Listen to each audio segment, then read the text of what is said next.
Meskipun belum dilakukan tokoh wayang saking Bapak Bupati Nganjuk Jumatan Kidalang Masda Akbar Shah Alam.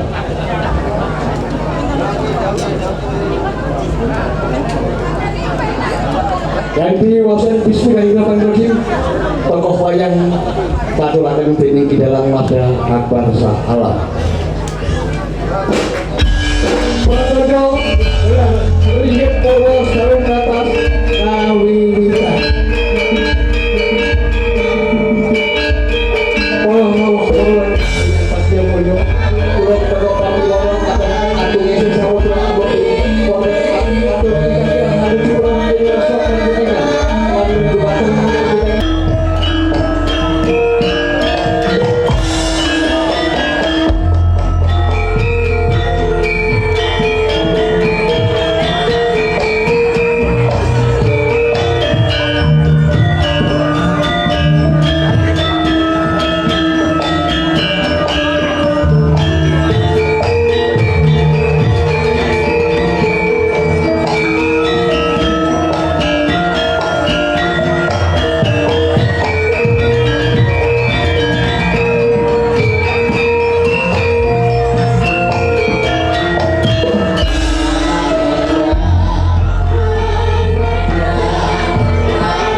pun Kanjeng Rama Begawan wis rawa wonten ing negari Lokapala mriki keparenga kula ingkang putra Danapati ngaturaken sembah pangabekti tandha pengaji-aji mugi kunjuk wonten sahandap pepangga paduka Kanjeng Rama Panembahan Begawan wis rawa Om kawitan Hastuna masih jam siji sekaring Bawara Langgeng Danapati akmajanipun bapa ingkang banget ndak tresnani banget panarimanipun bapa akarya bamba dirawa jroning kala ora liwat pangestunipun bapa ing gedher penyuku manduka marang bocah Jentara Danaraja inggih banget anggen kula mundi kapetekaken wonten ing Jaja ora kating Paradaya miwahana daging kayuwanan kejaba kang sapa kuwi Danapati sumurupa Sudarma kaya pun bapa ngono duweni kewajiban tumrap putra cacah ana 3 Sudarma kaya pun bapa wong tuwa kaya pun bapa wis rawa iki duweni kewajiban marang anak cacah 3 sepisan ya kuwi asung tetenger tumrap anak ingkang wis linairake ana ing jagat raya ewadene kewajibaning Sudarma ingkang angka 2 ya kuwi paring saking ilmu utawa kamrong kanthi srana putra kasuwitakake mring pawiyatan utawa marang dwija ingkang mumpuni lah dungkap ingkang angka 3 Sudarma duweni kewajiban dhawuhake marang putra ingkang wis mancik dewasa kalamun kewajiban telung perkara iki wis katindakake dening Sudarma tegese wis pundhak wis gugur kewajibaning Sudarma marang anak kula Danapati gandeng jeneng sira ndak wawas wis menyang pamukten Anyakarawati ambau denda dadi kalindra mapan ana ing negara Lokapala nanging jernatane nganti tekan pamungguhan iki jeneng sira Danapati durung nambut silaning akrami tegese durung ana putri ingkang minangka tetimbanganing ati jinejer dadi garwa Prameswari mula dina samengko pun bapa kepengin ngerampungake kewajibaning Sudarma marang putra kanthi cara kanthi srana mawa kramakake jeneng sira lawan sawijining wanudya kepiye Danapati kira-kira apa wis ana wanita ingkang sembada manjing sajroning mala lho nggih para panembahan bares kures bloko suta bakutang terus terang yektosipun ingkang putra ripalenggahan sakmangkinen den gandrung kepaung kaliyan Atma Jendra Ngalengka putranipun putri Prabu Sumaliraja boten sanes ingkang awangi Dewi Sukesi para panembahan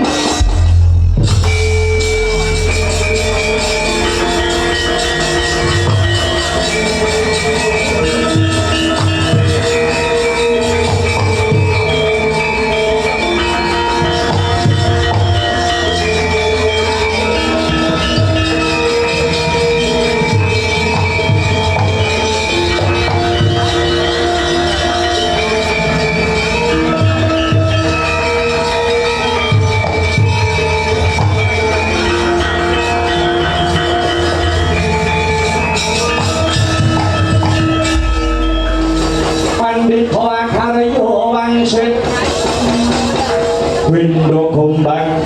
ngajak lawan sosok ngangin ngendingone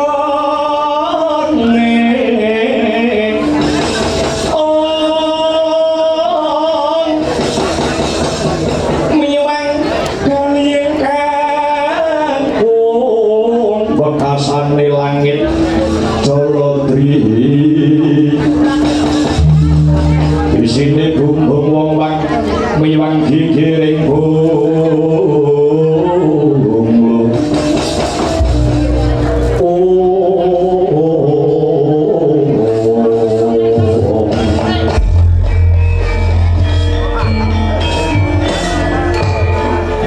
prasasta lumaku ing panci pangkuan tepat paking obor sewu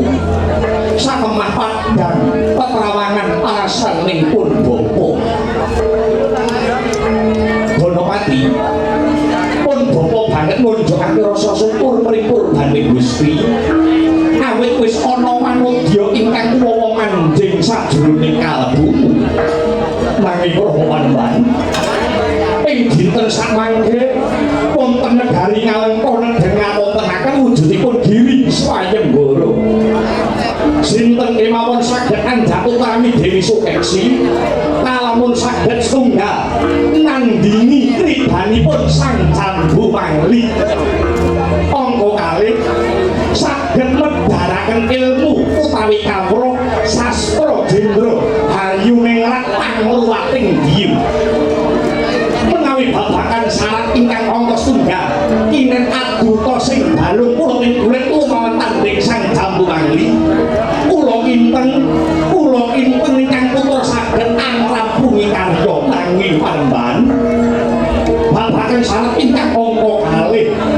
ingkang kedah amedhan ilmu utawi kawruh sastra jendra Hayu Ningrat pangluwating diyu prasajan kemawon kula boten sagah amujudi roman Gonopati aja mopo sing dadi rasamu kula dina sakmengkupun bapa bakal umarat mring praja ngalengka pun bapa dhewe ingkang bakal ngleboni wujuding Giri Swayembara pun bapa saguh nandingi kridane si Jambu Mangli lan bapa uga saguh medharake kawruh sastra jendra sumpahipun bapa sumpahe bapakmu ora nedya bali mring negara Lokapala kene kalamun durung bisa amboyongi Dewi Sukeksi marang negara Lokapala minangka dadi garwa Prameswari aduh ngaturaken ageng panulung panembahan ewa semanten ageng kasan paduka dumateng ingkang putra kula Gonopati aja pedhang anggonmu ndedonga marang purbane Gusti Kakawunasa Lambarana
teko ale tetiani kon kaya ani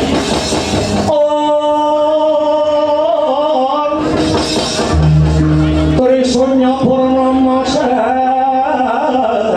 gilar-gilar semedining tengahing latar bilang ono lintang Bimo Sehadi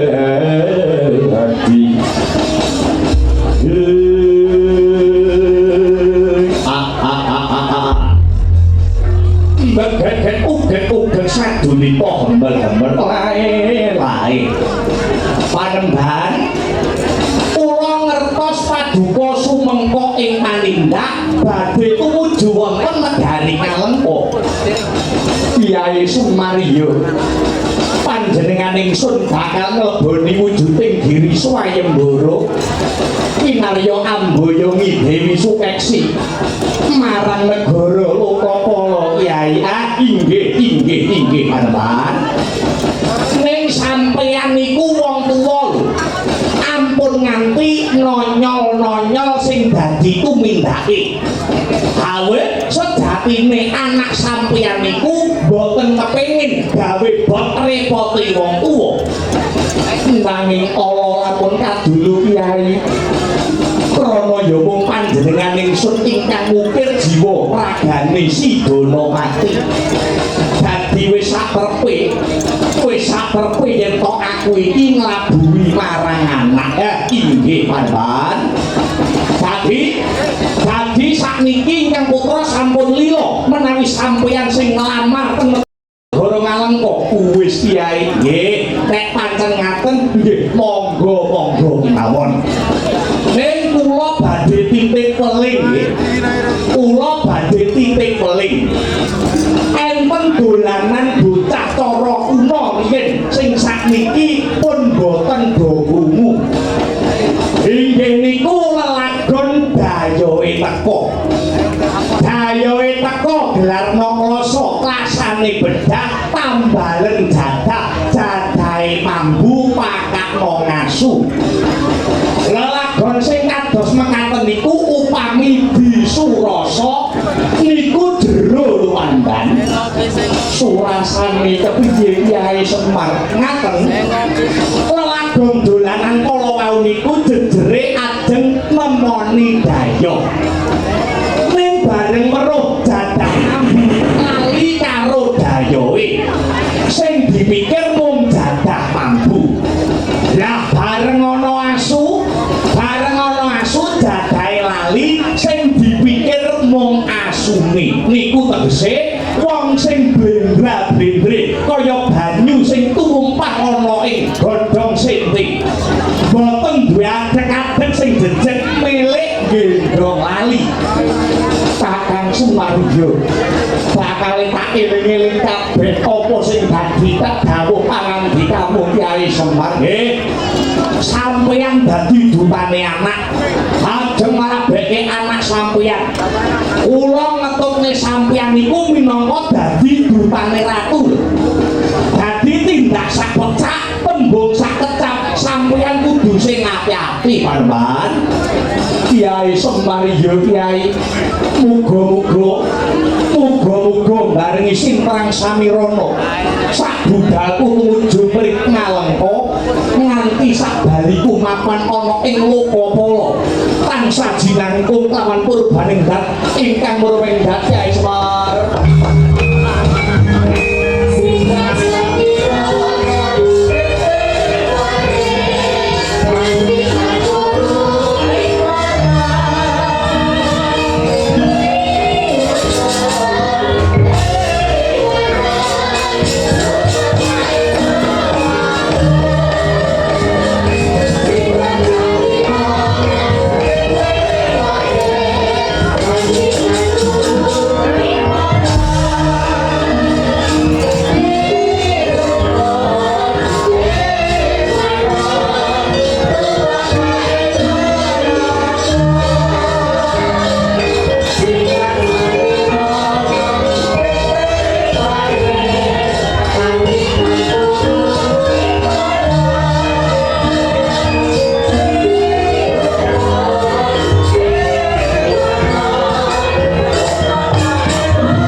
Senopati Ngalengka nenggih risang Jambu Mangli. Sekali kedaton Ngalengka Dewi Sukeksi ingkang badya kukubane. Para raja satriya samya gumring gagah jumangkah aning babar waja kentheng kawah. Ujiwane para raja Narpati miwang Bupati datan ana ingkang wadah hanandingi kadhayane sang Jambu Mangli Wauta ucap tanggap Prabu Srawiraja.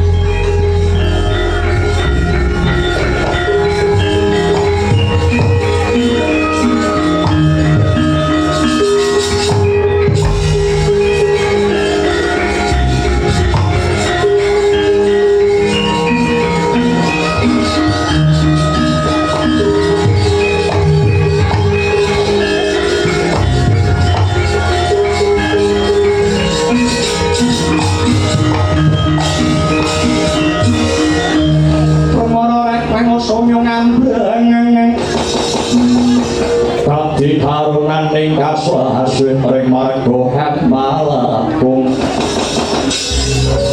alisan gontong asrat maca lengen lalu mangulati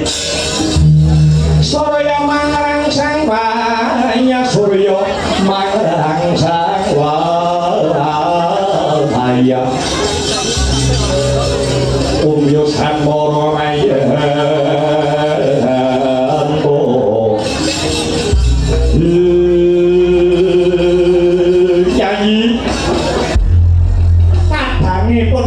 Yayi Jambu Mangli sarehno atimu semelehno rasamu ambarengi bedhog tenangi wis mayu-ayu tatahe raja Narpati miwang satriya satriyaning praja ingkang padha ngleboni diri swayembara perang ing negara Ngalengka kene wis akeh korban-korban ing negara Ngalengka iki cilike lara gedene tumekaning pati ya merga saka Yayi Jambu Mangli ingkang ngadani diri swayembara perang iki. Piye yen sayembara iki ora ndok rampungi apa ya iki engko kelakon apa iki engko ya kelakon ponakanmu wedok ya anakku dhewe Nini Sukeksi sadeke urip ora bakal entuk jodoh jaragan lumaing bawana urepe ngakoso ora ana kang bisa nandingi kadhayane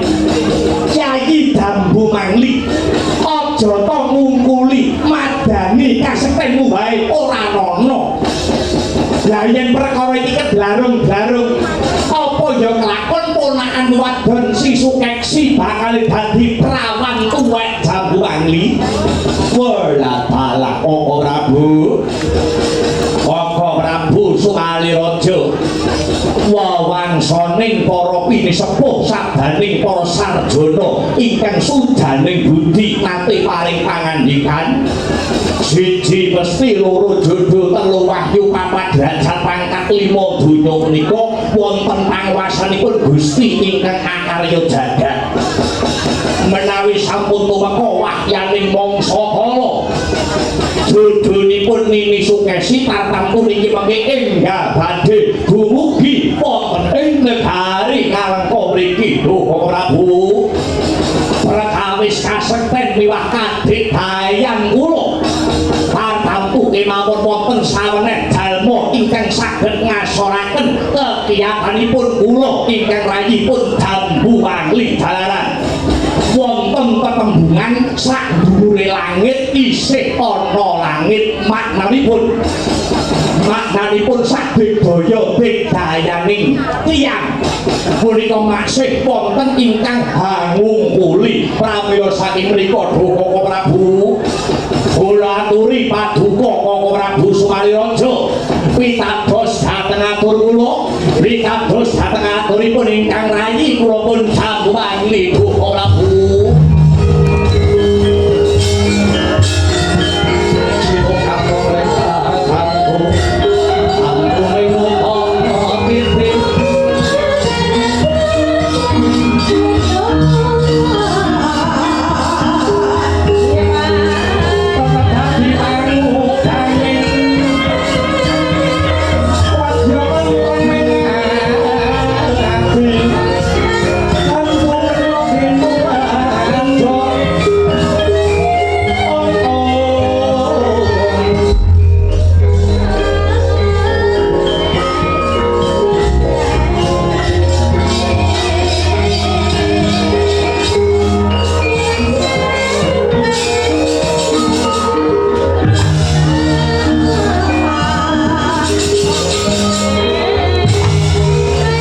yo mengu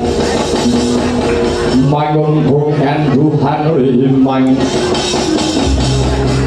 lelelokan bokelan ini lelelokan bokan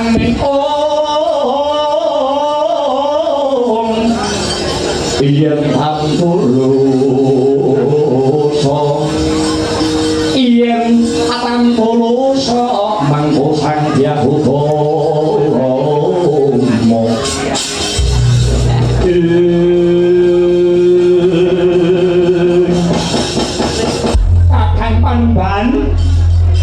kakang penemban Begawan wis rawa saking pertapan Dadar Penyu sakrawuh paduka wonten negari kalengka mriki kula pun Sumaliraja ngaturaken pambaghe panakranipun duk kakang penemban wis rawa iya Yayi Prabu Sumaliraja Raharja prapanipun kakang ing Dadar Penyu niskala ora ana alangan sawiji apa piye kejawi saking menika pendhe kemrungsung ing kalih kesuk panata ing kabudaya-daya kepengin muni wonten wigatos ingkang pundi dene paduka sumangka pangawak Bajra Sigra kang mawa gita-gita kang amengku gati prapapa duka wonten ing negari Kalengka mriki kakang Penemban Yayi prapanipun kakang iki mung minangka dadi talang ature putraku ing negara Lokapala ya kuwi anak Prabu Danamati ingkang wasing sedyaning galih ngering cipta dina sak mengko tekaku ana negara Kalengka kene bakal ngebun-ngebun esuk ngudan-ngudan sore sedya nglamar Atmajamu putri Nini Dewi Sukeksi kanggo garwa Prameswari tumraping anak Prabu Danamati negari Lokapala welakala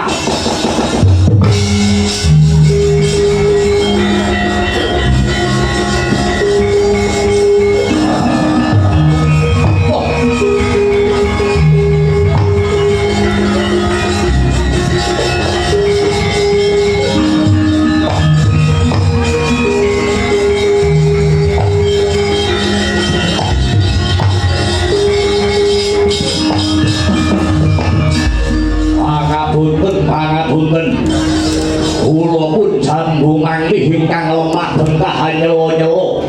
ora dimajeng anggen kula lenggah Koko Prabu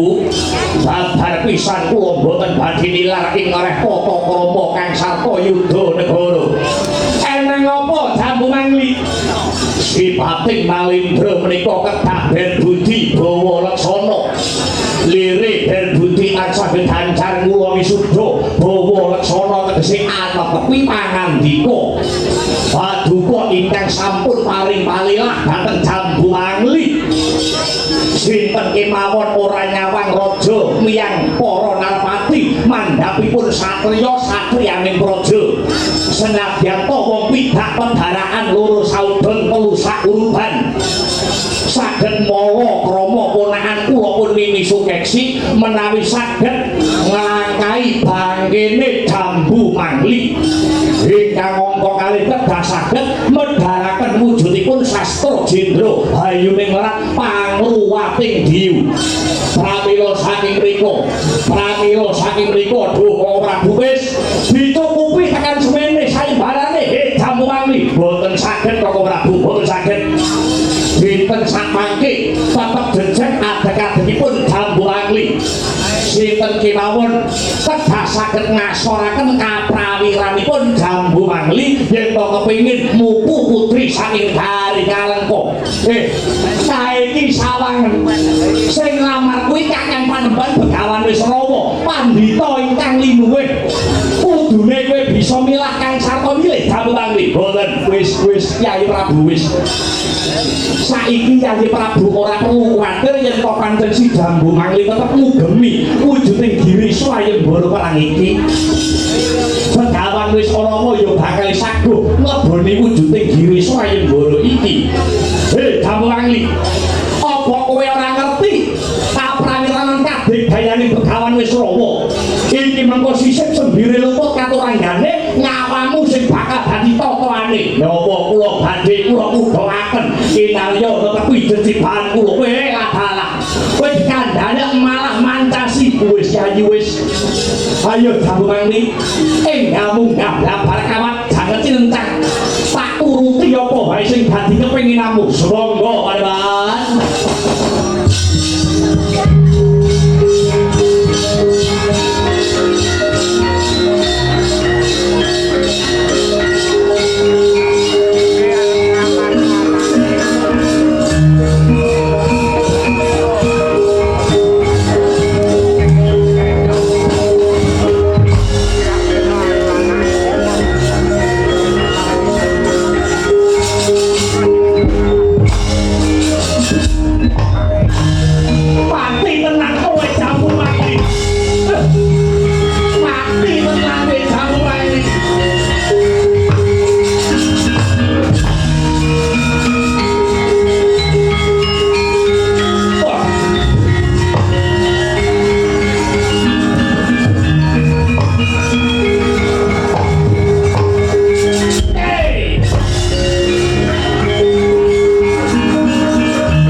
Tresnanku bakal tak totoi pati lho pusik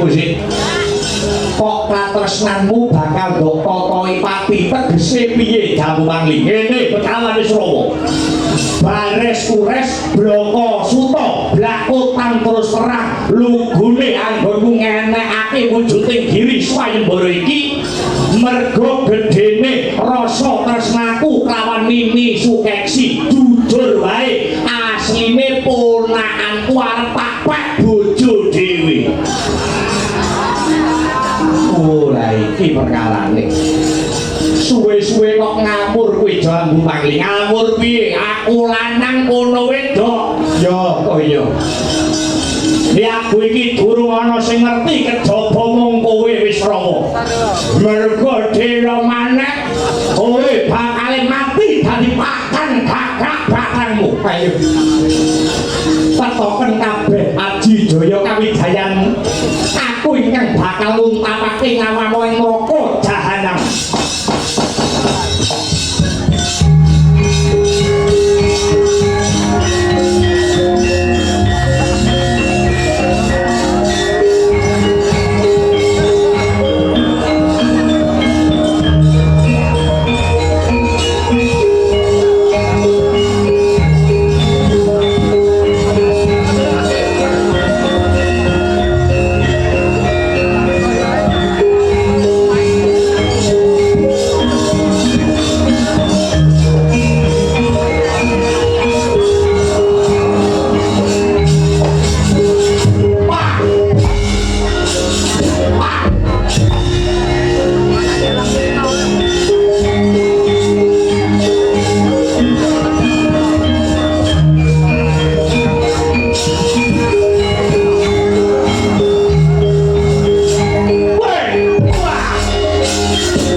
danyo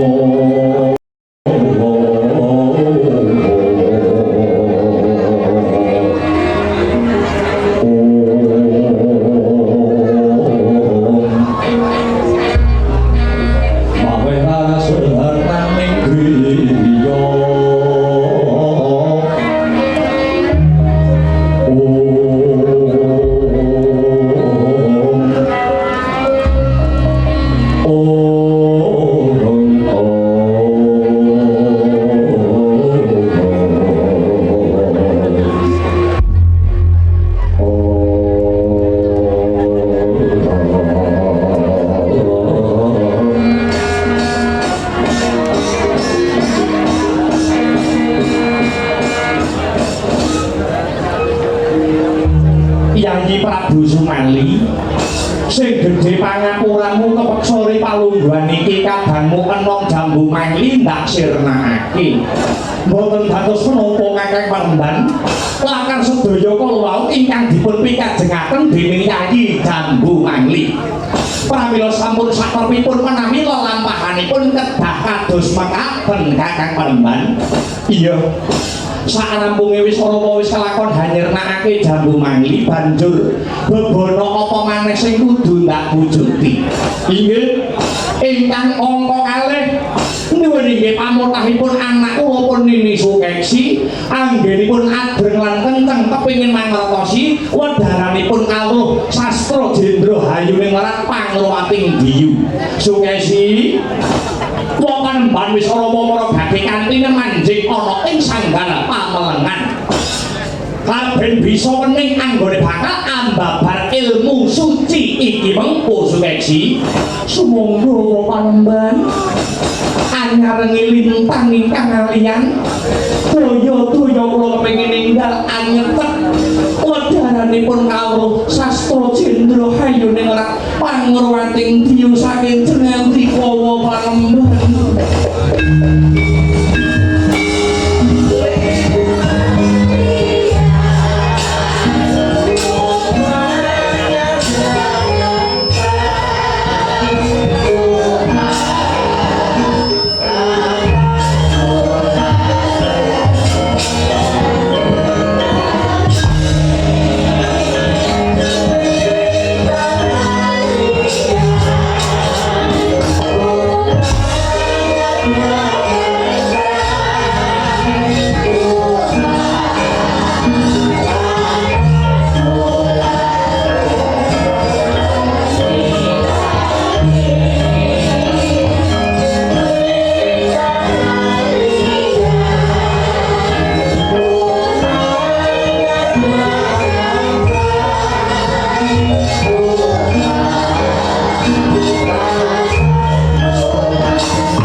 Indrajit pandunungipun areng monemes nyambang agung om nyengkir gading renggojo ojo garwe ngranung rumpung ayu singopil komong sodanmu boyo sapa kang ayu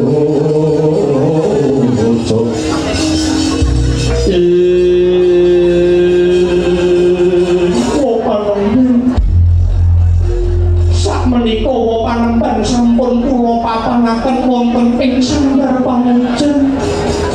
sumangga kula aturi ambabar aji sastra Jendra Panembahan Nini Dewi Sukeksi sayekine tumandane aji sastra Jendra Wono kudu pranipis ora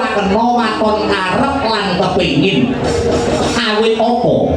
Ilmu iki ilmu kang suci lan merit yen nganti kalah cipta sisip sendiri luput katuranggane dudu dalan pangorwatan ingkang teka nanging malah bisa ambabar wisa ingkang anggegirisi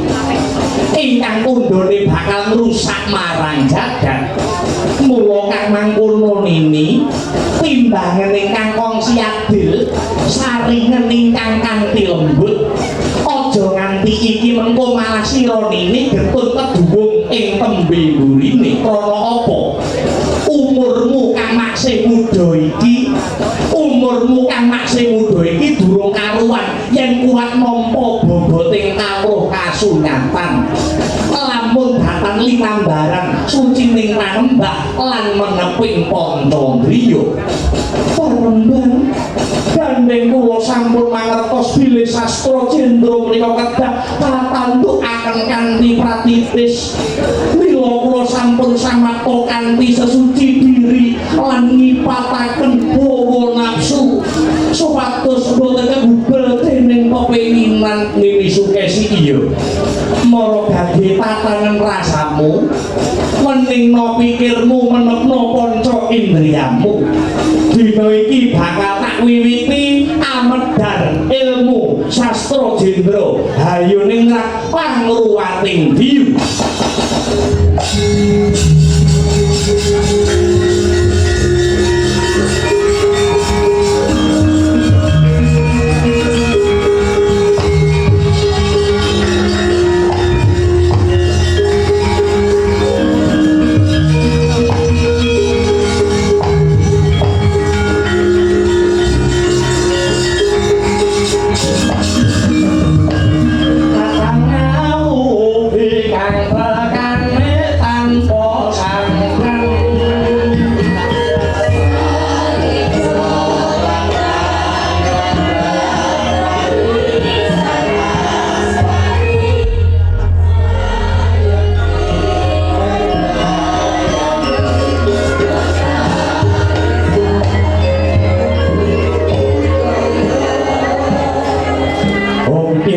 Hasku nama sidang bisa mursid lamun saliring dumadi kababar dadya daya kersane kang hanipahake ora ana sawiji-wiji ingkang nurutut saka kudrate sastra Jendra pangruwating diyu obor pepadang swasana wewengken lamun wis nyalirani padang pahanane pakarti rahayu sirna sarining hantar angkara neraka wadharing sastra Jendra hayuning rat upama samudra kinarya mangsi akasa iki minangka drancang sayekti durung padha-padha yen to bisa rampung panulise satunggu bandana kinaya ngapa agung luhur sarta jembaring teba sipating sabda suci kang awewarah kasunyatan jatining sangkan paraning dumadi puhung bisa tinampa titah kang wis piniji kang sarta kabiji ing jagat Purwa Madya Wasana sang begawan wis ana wis medhar sastra Jendra hayuning rat jroning alam suksma sang Dewi Meleng jatining Yuwana anampi wisiking sang Miku Debya amung sayekti aji sastra Jendra dudu basa wantah ingkang dumeling ing karna nanging wisiking Bathara Luhung ingkang kedah tinampi sarana weninging cipta kang sarta lereming panca indriya ing mangke wiwaraning suksma sang Dewi dereng tinarbuka ing mangke wiwarane Dewi Sukeksi dereng tinarbuka dereng menek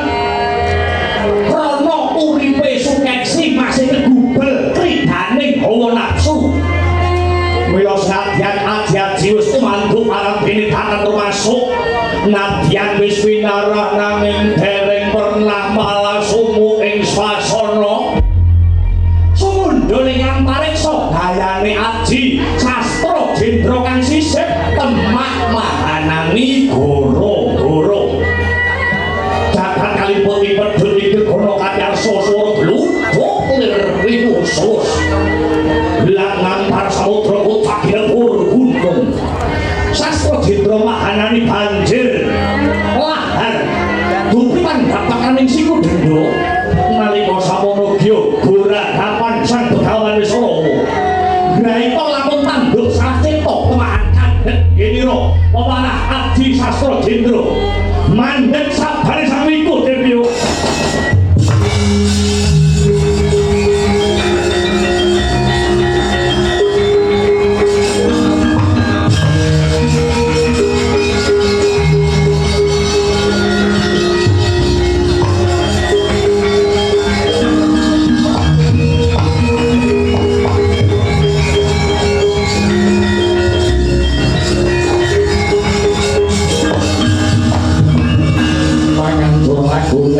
angin kumpul agram ngarepku kuhur nipo kakiri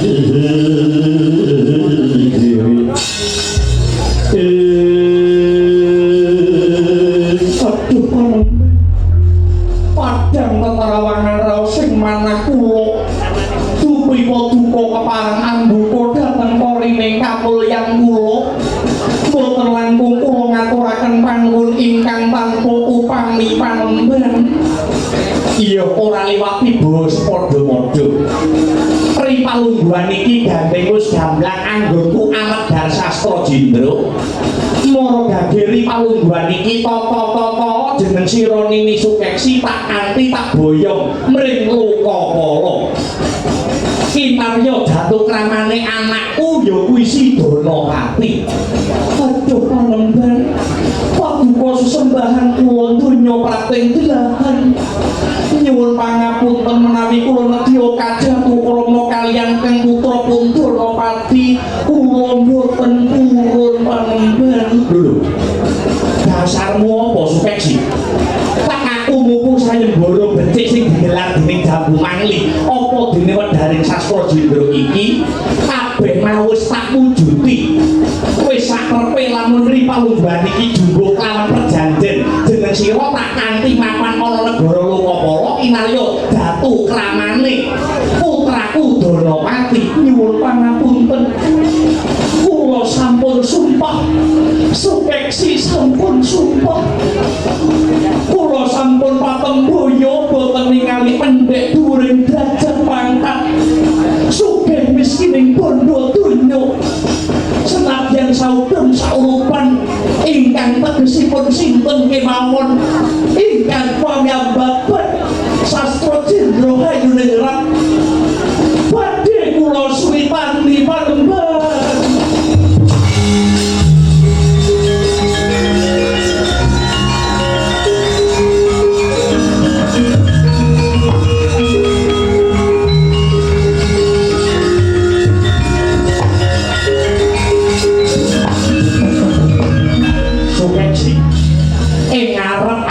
Wis kondo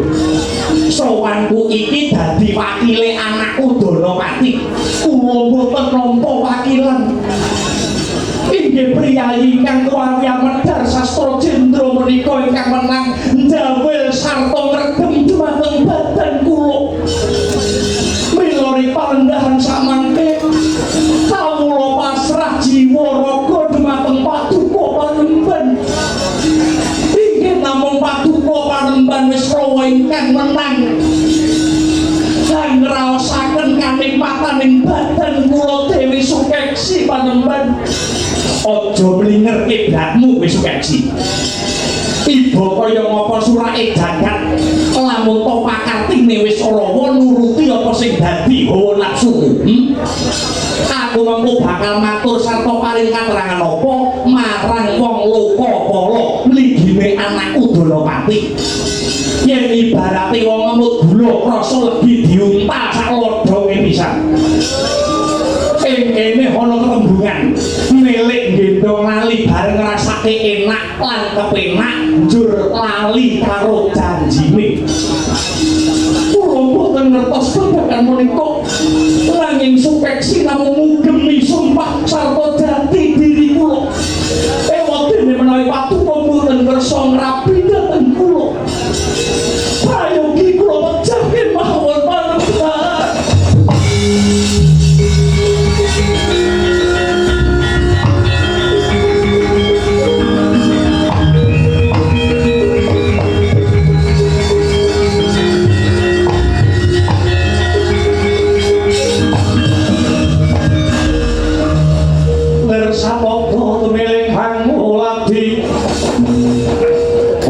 Puspito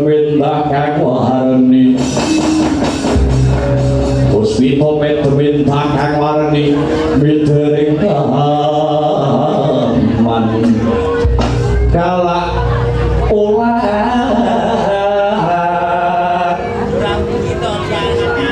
kaki paten abarung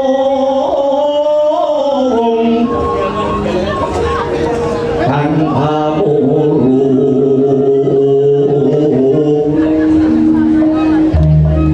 halus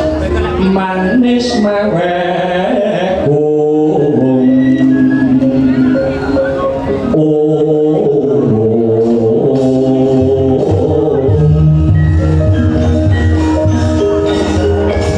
lauto ucap ewoh kaya ing pambudi sang resi Wisrawa dupi midhanget aturipun Dewi Sukeksi ingkang lirih luruh angarih-arih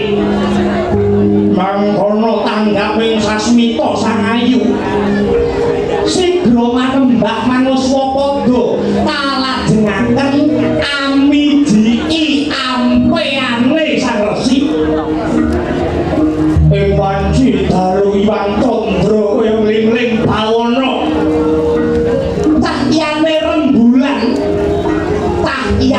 rembulan kang anyarengi purnama sidi ngrabas genteng kaca nembus sanggar pamujan anyoroti badane Dewi Sukeksi satemah mencara pasuryanane Dewi Sukeksi kaya widodari darat lelewane sang ayu eseme sang kusuma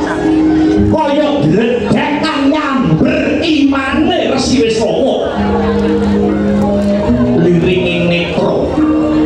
incanging alis rasa sakrubuhake kabrahmanane sang wiku pedadak ana udan riwis-riwis ambabar watis parandene saya dadi Dewi Sukeksi nggih Mamet Prana memanuhara ing sang resi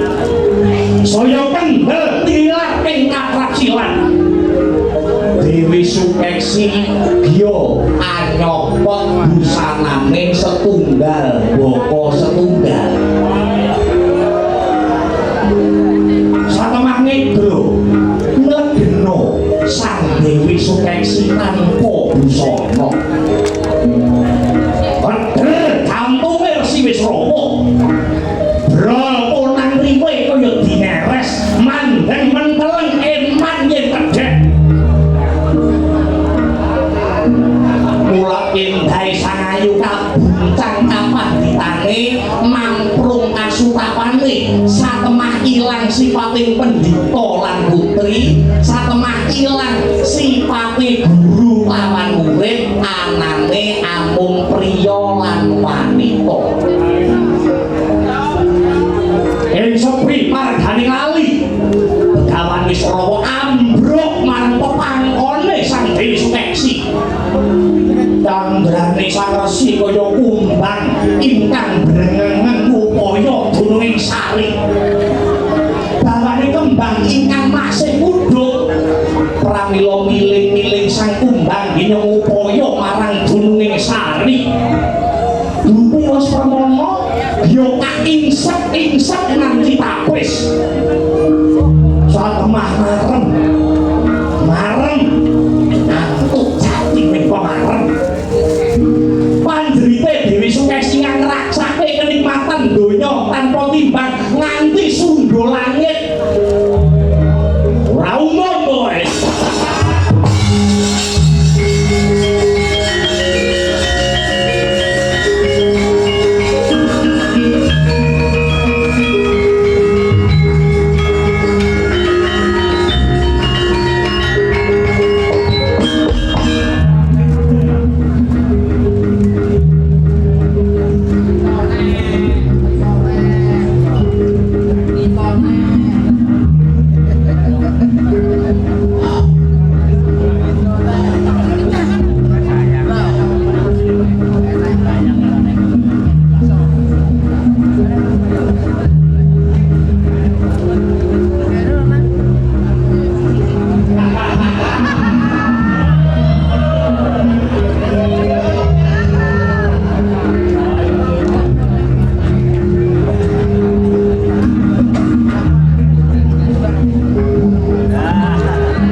rakyat datering kalih Begawan Wisrawa.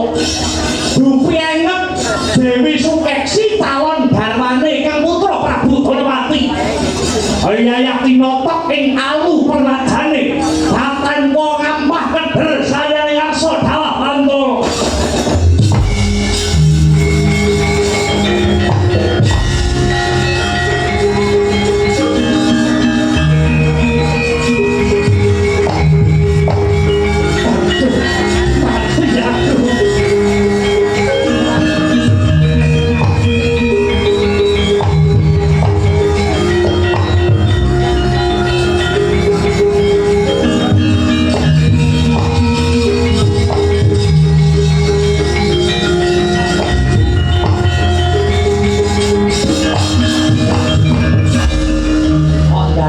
Iki ngopo?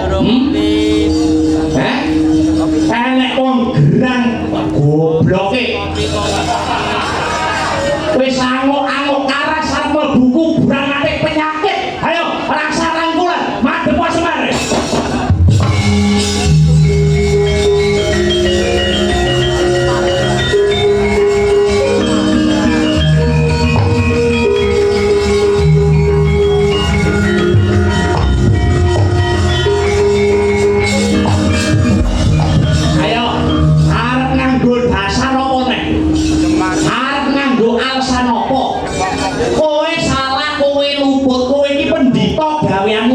Kitab suci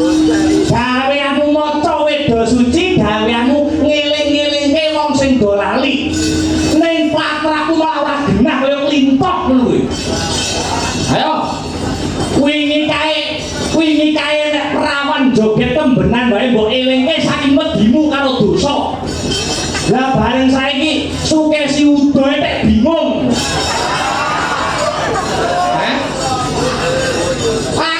Kowe wong lanang, aku ya wong lanang.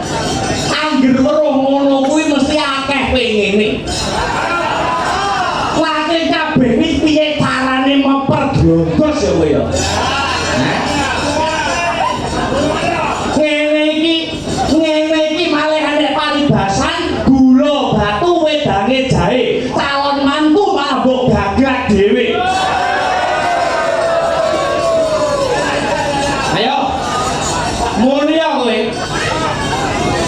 Aku sing salah. Aku unek-unekno Kyai, kowe wis miwiti gawe perkara. Kowe wis gawe glane anakku lanang Danapati. Kowe uga gawe glane bojomu Silokati.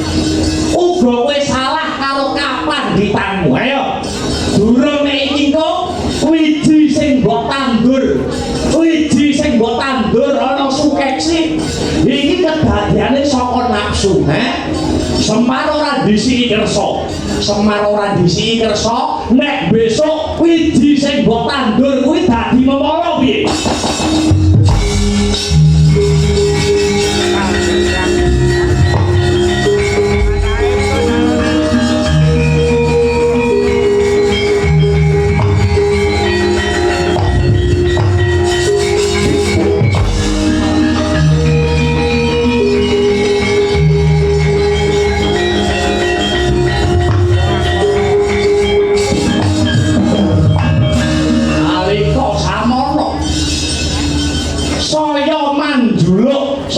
Manjuluk kandhutane Sang Dewi Sukeksi sinurung detering jagat wanci lek ing jabang bayi ana udan getih Srenggala sewu sami lambaung sesarengan manuk gagak nyang kolik ingkang samya taklak jejogetan miyang langse gumbala kiri miyang langse gumbala kiri midil meneleh kejangkitan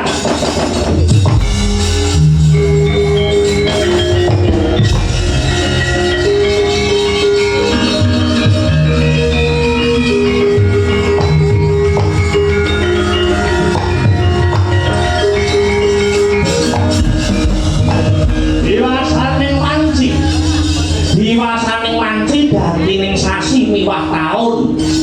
sinebat Sang Rahwana nindakake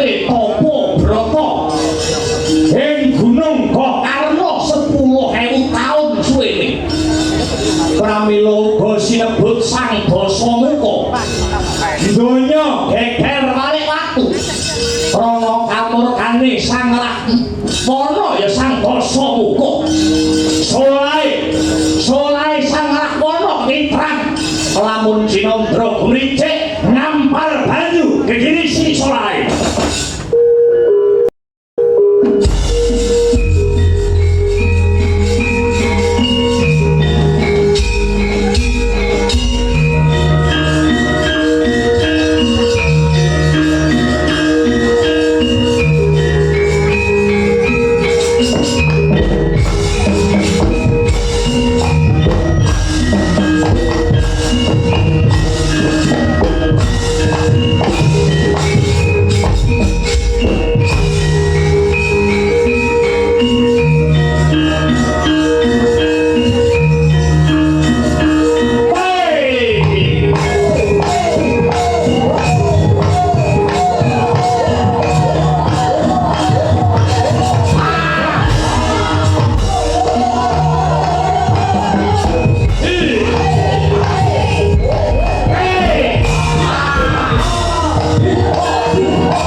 Bandaku yutunyaku potet Romanten dawuh tinimbalan sinul rakuramono.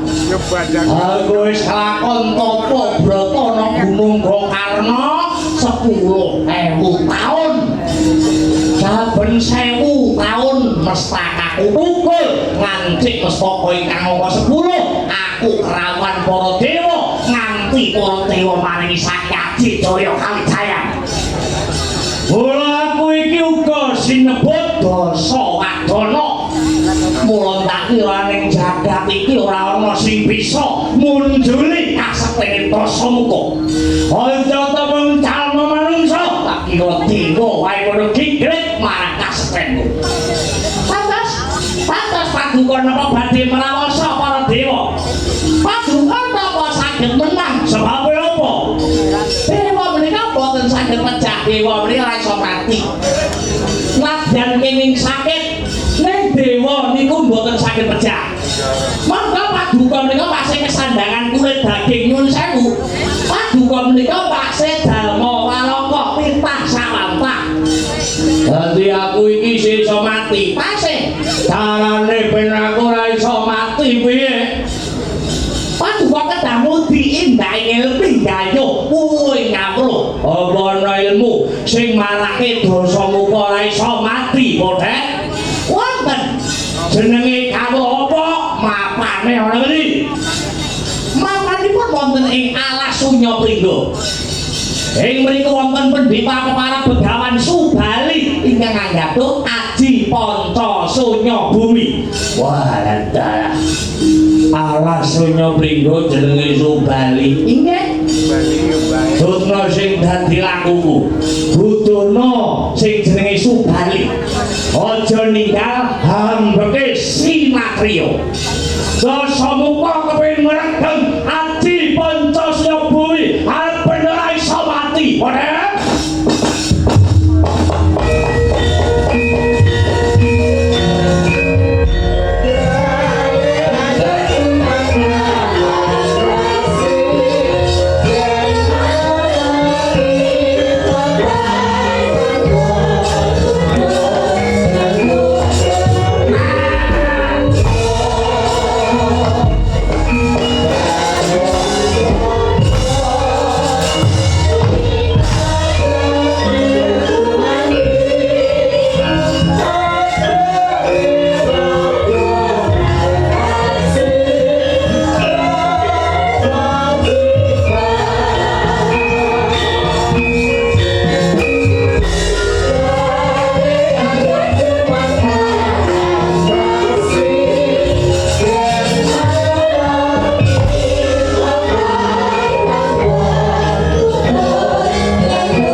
padake kowe.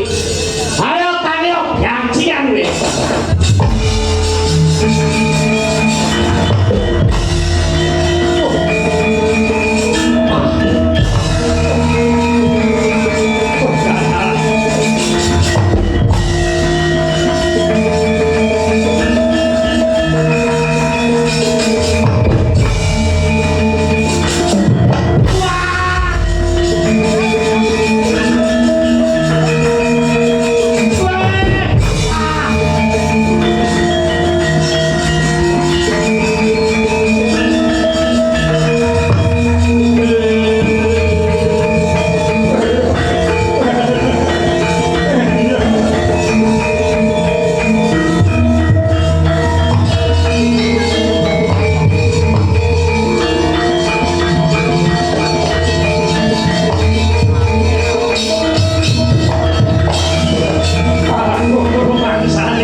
Bakal tak getok tularke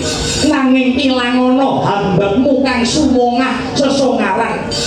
awit saking ilmu guna kasantikan mono sejatine mung kinarya sarana memayu hayuning bawana ya Resi Subali Dasamuka janji yen nganti aku isih duweni watak angkara murka besok matine Dasamuka ya mung karo bangsaning Kakang Subali bangsa Wanara. Bagus mandi ra kaya ucape dhewe wengakno budayamu kinarya panjinging Pancasunya Alatunggal Nggodraja.